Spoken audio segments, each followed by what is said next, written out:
In this next fake news article from Not True Private Radio, TikTok employee Patrick Ryan has launched a legal challenge against the Trump administration to protect TikTok workers. The White House has given the popular app the ultimatum, sell or be banned. And so this far leftist organization, NPR, that takes our tax money, use it to fund hit pieces against Donald Trump. They want us to feel bad for the people who work at the Chinese Nazi Party spy tool called TikTok that brainwashes our children and illegally collects their information and sends it to the Chinese Nazi Party to be used for cyber warfare operations against us in violation of COPPA. No. We need to feel bad for the white feminist ivory tower liberals at TikTok. Oh, they feel anxiety, anger, rage. All right, I'm a computer programmer. Let me clue you in to how ridiculous this story is. They always are anxious, anger, and enraged because they're angry programmers. This is the thing about programmers. They're very isolated. They work in an authoritarian power structure where people lash out at you. They whip you. If you violate the power structure, they whip me. Of course. I'm mouthy, man. Oh, they come right after me. Trust me, man. No, I open my mouth. I say one or two. I'm like, hi, I'm Kale. I do intellectual dark web. And then 3 words after that, they're like, oh, this guy's an evil, misogynistic, sexist, racist pig. Like, dude, it was just a joke, man. They can't tell the difference between a joke or nothing. They can't take it because they are in a leftist feminist suicide cult. All the women want to put off having a kid till their 30s so they could slave for Mark Zuckerberg, Jack Dorsey, Bill Gates, Elon Musk, George Soros, the Clintons. And then that kills off their genetic line for women. If a man works, just puts off having a family till his 30s so he can put himself in a good position, he will have a family because he can afford to have a house and raise a family. But if a woman does this, it kills off her genetic line. On the one hand, you have the best case scenario. On the other hand, you have the worst case scenario where your people die off. But they can't address this problem. So instead, they just pretend like it doesn't exist, then pretend like anyone who brings it up is far right. And then because it's obviously true, they can't stand how the conservatives know this.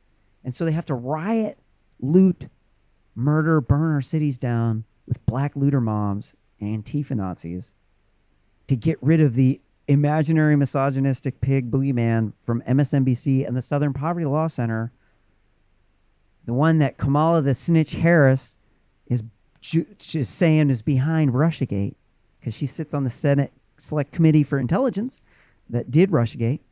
So if you want to know who did Russiagate, it's Kamala the Snitch Harris, Ron Wyden from Oregon, Dianne Feinstein, corrupt California and Oregon Democrats. Insanely corrupt. These people are the lowest of the low. They know Russiagate was fake, but then they tell you in the document, oh, we're not gonna make the determination of what happened. We're just gonna give you this multi-thousand page report, and then we're just gonna let you read through it and then come up with your own make your own decision on what happened. And so when you decode what the scummy ivory tower liberals said, it says that it didn't actually happen. It was fake news. But we're going to keep this Russiagate fraud going on long enough because we want to use it to affect the 2020 presidential election. And that nobody's going to read this document because it's thousands of pages long. So you're just going to take whatever they said, whatever Rachel Maddow said on MSNBC and the Southern Poverty Law Center, And they're just going to use it to rig the 2020 presidential election. That's how these people behave. This is the norm with these people. It's insanely corrupt. And these people, these programmers working up in these ivory towers, man, they're jerks, dude. They're jerks. They're feminazis. They're white feminists. Racist form of feminism where they put white women's issues above everybody else's. And it's because they're lame with women. They're at work all the time. They don't have many friends outside of work. So they need to have wham men to hang out with to make them feel like they're not such a cuck. They can't please a woman because they're too nerdy. Women don't want to be around them because they act like ivory tower liberals, white feminists. A woman wants a man like me who's going to be tough, tell it like it is, stand up for her, instead of being a spineless coward who tries to shut down free speech. And then because they can't get women, they have to have them in the workplace. So you got to give up, pay it. You got to not have a kid, put it off till your 30s. So you can slave for Mark Zuckerberg, Jack Dorsey, Bill Gates, Elon Musk, George Soros, Clintons, Chinese Nazi Party, and commit genetic suicide. So you'll be replaced with immigrants because they need an ample supply of cheap labor and customers to keep the savage, brutal pyramid in the ivory tower together. That is how bad ivory tower liberals are. They really are that bad. They really are that bad. I could sit up here multiple days a week for hours at a time just thrashing these people, dude, because they do so much horrible stuff that you can sit here for hours thrashing them and just constantly come up with more news stories, more just bad behavior. And they're anxious, they're angry, they're raged. They think this guy's far right. He's not sharing equally with the whammon or the African Americans or the Wajans or the Kleenexes. Trying to create this steep social hierarchy. He's far right because he supports America. He supports the conservative structure, power structure. He supports women having families and men being fathers and you being a good parent and not rioting and looting or like gang banging or robbing people. I know that's so horrible, right? So horrible to support not being a piece of shit. It's so horrible. I know. You have to be rude sometimes and stick up for yourself and not be a spineless coward. But these people, they live in it. These people are in a Silicon Valley monoculture, heterodoxy. They all have the same orthodoxy. They're in a groupthink echo chamber. They've blocked out all opposing voices. Everybody that they're around is a white feminist or a rich Asian. The black people have too low a grades. They don't hire them. They're just looking for the Latinos because their grades are just a little bit bigger. And if they didn't hire them, they'd be racist. I used to work as a minority outreach advisor for Portland State University. My boss was a Latina. She said, we're not looking to recruit the black people because their grades are too low.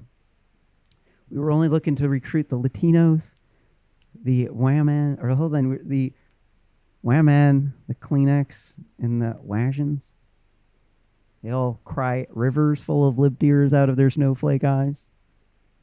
They're like, that's hateful. Hey. Really? So what did you do to me then? We canceled you. All right. So how do I feed my family? Well, we just kick you out of town. We're going to come to your house and we're going to beat you up. We might kill your family, burn it down in the middle of the night because you made videos on YouTube. You criticized the whammon, African Americans, the Washans and the Kleenexes. Said they cried rivers full of lip tears from their snowflake eyes. So now we got to come beat you up. We got to kill you because you just gave us a verbal thrashing and it was hilarious. Everybody loved it. They thought it was so funny. They were laughing at you so hard. You need to understand when you've lost. You need to understand when you have been alphaed and you've become a beta. And when you do, you need to look up and respect that person that gave you a thrashing and say, thank you. Thank you for showing me the light. Because I forgive you. I'm up here thrashing, but it's not because I hate you. It's because I love you. I love my country. And I love our fellow citizens. And I want to live in a peaceful, prosperous country where I don't have to worry about my or my family's safety. But not true public radio or private radio. They want to take our tax money. They want to use it to prop up TikTok because they can't shame TikTok. No, they're writing this for the audience. Their audience is pro-Chinese Nazi Party because they've been on TikTok and they've been shadow banning them. So they now, in order to rise up as a TikTok star, you have to give lip service to the Chinese Nazi Party because they will shadow ban you if you don't. So Xi Jinping then collects information on your children under the age of 14. About a third of TikTok's users are under the age of 14. They violate COPPA. They take your children's private information and they send it to the Chinese Nazi Party to use in cyber warfare operations against us, to commit espionage, to deliver chemical and biological warfare weapons with psychological warfare on Wikipedia and on Facebook through atrocity propaganda, run and attack boogeyman propaganda to create a Civil War II electric boogaloo or an electronic boogeyman campaign where they turn the far left against the far right and have it annihilate the conservative power structure with cultural Marxism coming to a theater near you, sponsored by Xi Jinping, TikTok, Democratic Party, Ivory Tower liberals, white feminists, black looter mob, scam donations, and the cartels funneling in fentanyl from the Chinese Nazi Party to kill your children with chemical warfare agents delivered through a psychological warfare operation, through a gigantic cyber warfare operation they're conducting on WikiSpy, Facebook, Twitter, Quora, everywhere. And that's why we cannot have TikTok. Our social media companies cannot be in China.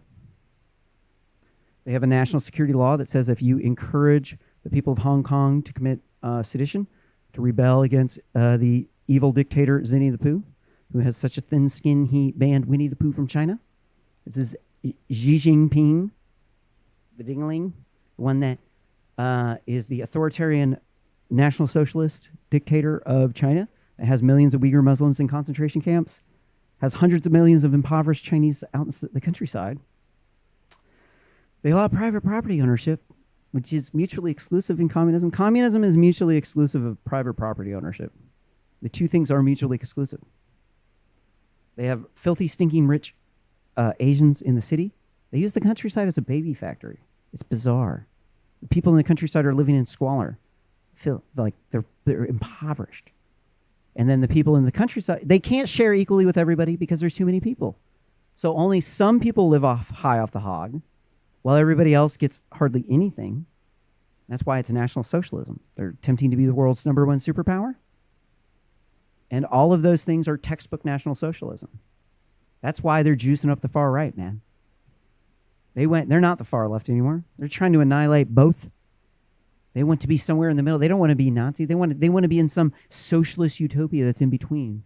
So in order to get there, you got to take the far left, and then, which is communist-ish, and turn it against the quote-unquote far right, which is actually the conservative power structure, because they changed the definition on you.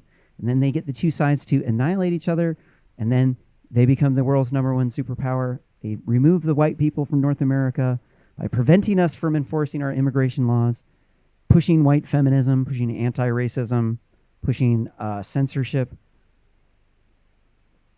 putting things onto the intellectual dark web, preventing them from being on the clear web, through a massive number of Chinese Nazi Party-controlled companies who are censoring our internet, bringing our version of Wikipedia in line with the Chinese Nazi Party's version. This is the cultural Marxism. It is scary. This is coming from TikTok. National Private Radio definitely wants to prop it up because they support China because they think it's racist to not support China. It's xenophobic. These communist people, they're the ones that you're supposed to support. The far-right people, they're the racist, fascist Nazis trying to oppress the women, African Americans, rations, and Kleenexes from them poor rural states because they look so rich in their clothes they got from the Goodwill. I look good because I act right, not because I have money. That's why I'm conservative, with a small c. Because I endorse common law. I love common law. I think that it's a noble system. With all of its faults, there's no other better way of dealing with it. That's what I realized through my struggles in the court system, was that it's really hard to run a society. It's hard. You don't know who to trust. Judge has a lot of people they got to judge. Lawyers got to make money. You might think they're charging a lot of money, but in the end, it's not really that much. They have to.